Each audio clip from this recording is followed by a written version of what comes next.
প্রিয় দর্শক, সাজ্জাদ কাদিরের প্রীতি নিন, শুভেচ্ছা নিন। আপনারা সেনাপ্রধান জেনারেল ওয়াকারুজ্জামানের একটি বক্তব্যের ক্লিপিং দেখে আমার এই আলাপটি দেখা শুরু করলেন যে 5 অগস্ট 2024 সেনাপ্রধান জেনারেল ওয়াকারুজ্জামান জাতির উদ্দেশ্যে ভাষণে এই কথা বলেছিলেন। কিন্তু আজকে 1 বছরের বেশি সময় এসে একটি স্লোগান উঠছে, ইতিমধ্যে ওঠা শুরু হয়েছে যে নো মোর মিলিটারি, ব্যারাকে ফেরো তাড়াতাড়ি। এই প্রসঙ্গটি নিয়েই আপনাদের সামনে কথা বলতে চাই এবং ব্যারাকে ফিরলে কি হবে। এই নো মোর মিলিটারি, ব্যারাকে ফেরো তাড়াতাড়ি এই স্লোগানটি কার? আজকে বাংলাদেশ ধ্বংসের কয়েকজন কারিগর আছেন, মহানায়ক আছেন, যাদের ইন্ধনে, যাদের পৃষ্ঠপোষকতায় বাংলাদেশ আর বাংলাদেশ নেই। বাংলাদেশ এক ধ্বংসস্তূপে পরিণত হয়েছে। বাংলাদেশকে যদি এই মুহূর্তে আপনি আর একটা গাজা বলেন তাহলেও ভুল হবে না। গাজা হয়তো একদম ম্যাসাকার হয়ে গেছে, কিন্তু মানুষের হৃদয় ভেঙে, বাংলাদেশের মানুষের হৃদয় ভেঙে ম্যাসাকার হয়ে গেছে ইতিমধ্যে গত 1 বছরে। এই যে আজকে এই ম্যাসাকারের মহানায়ক যারা, তাদেরই একজন পিনাকি ভট্টাচার্য বিদেশ থেকে প্রতিনিয়ত ইন্ধন জুগিয়ে বাংলাদেশকে ধ্বংসের দিকে নিয়ে যাচ্ছে।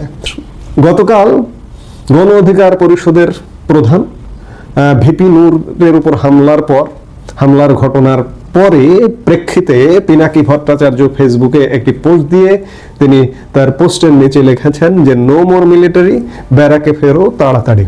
ঠিকই কইছেন তিনি, তার ভাষায় বলি, তিনি কইছেন, খাইছেন, গুইছেন বলে বলেন, আমি তার ভাষায় বলি, তিনি ঠিকই কইছেন। আজকের এই ধ্বংসাত্মক পরিস্থিতি থেকে বাংলাদেশকে উদ্ধার হতে হলে মাস্ট সেনাবাহিনীর ব্যারাকে ফিরতে হবে, ছেড়ে দিতে হবে, প্রকৃতির হাতে ছেড়ে দিতে হবে। পুলিশ তো নেই, এটি সবাই জানেন। এখন যে পুলিশের কর্মকাণ্ড দেখছেন, ওকে ধরছে, ওকে অ্যারেস্ট করছে, ওকে ইয়ে করছে, এগুলো সম্পূর্ণ একটি বা দুটি দলের সম্পূর্ণ দলীয় পুলিশ, যারা বিভিন্ন চিপায়, বিভিন্ন গর্তে লুকিয়েছিল এতদিন, তারা এখন বেরিয়ে এসে দাপটের সাথে সীমিত কিছু দায়িত্ব পালন করে একে ধরছে, ওকে মারছে, ওর বিরুদ্ধে মামলা দিচ্ছে, ওকে অ্যারেস্ট করছে।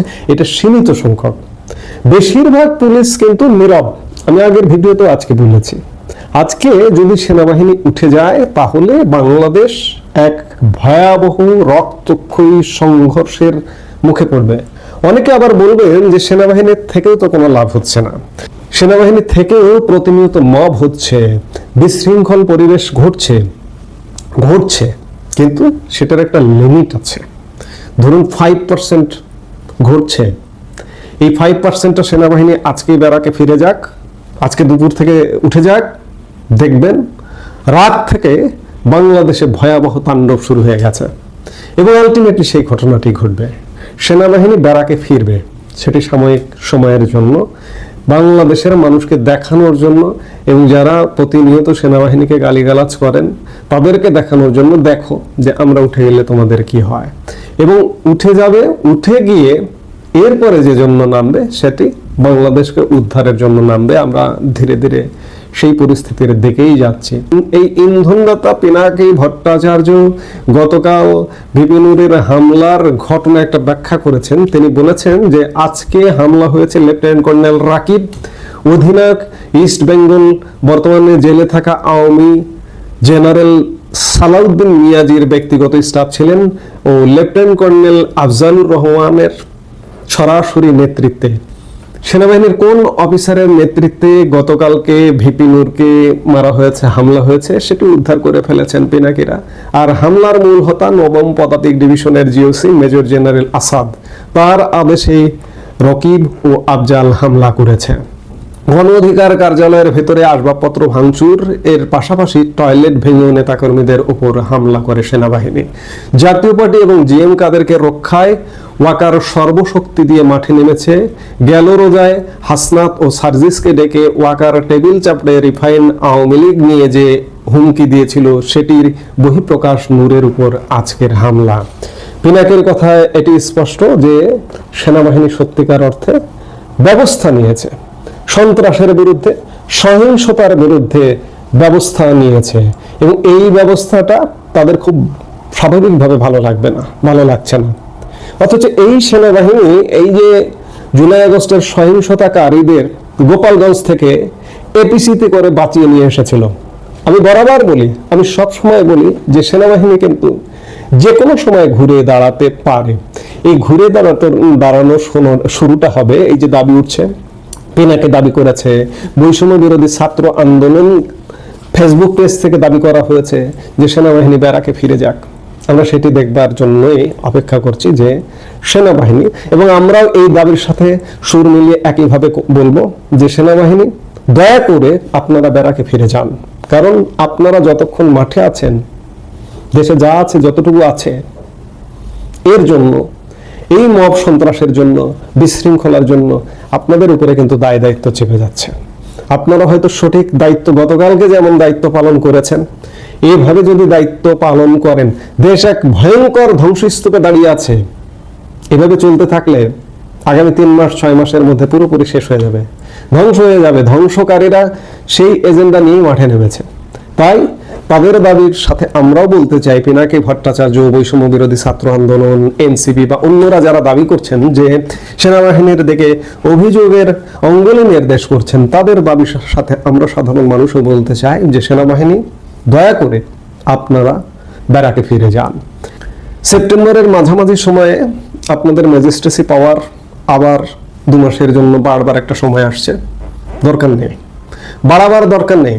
আপনারা দয়া করে ব্যারাকে ফিরে যান এবং সাময়িক সময়ের জন্য ব্যারাকে ফিরে গিয়ে আপনারা নিজেরা নিজেদের সাথে একটু বোঝাপড়া করুন, আত্ম উপলব্ধি করুন যে গত 1 বছরে বাংলাদেশটা কোথায়।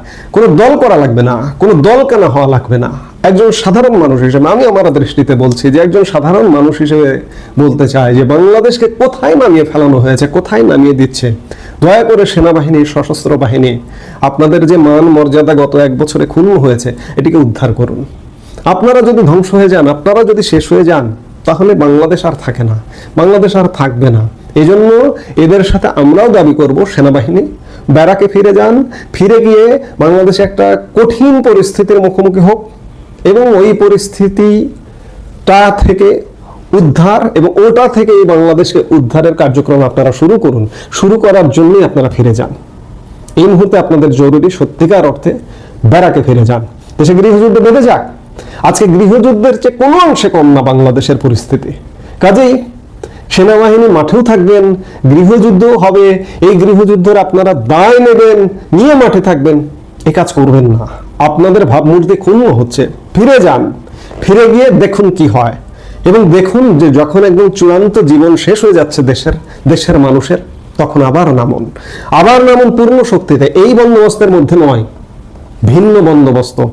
সেটি কোনো ভিন্ন সরকার, সেটিকে আপনাদের তত্ত্বাবধানের সরকার, আপনাদের নিজেদের সরকার। সবকিছুর উদ্দেশ্য হবে বাংলাদেশে একটি অবাধ, নিরপেক্ষ এবং সুষ্ঠু নির্বাচন। সেই লক্ষ্যে আপনারা কাজ করুন। নইলে বাংলাদেশ যদি ব্যর্থ হয়ে যায়, এর দায় বাংলাদেশ সেনাবাহিনীকেও নিতে হবে। আজকে কঠিন পরিস্থিতি, এই পরিস্থিতি থেকে আপনাদের সহযোগিতা ছাড়া বাংলাদেশকে বাঁচানো সম্ভব নয়। আবারও বলছি, আলাপ আমি শেষ করতে চাই, আর আলাপটা দীর্ঘ করতে চাই না, যে নো মোর মিলিটারি, ব্যারাকে ফেরত তাড়াতাড়ি।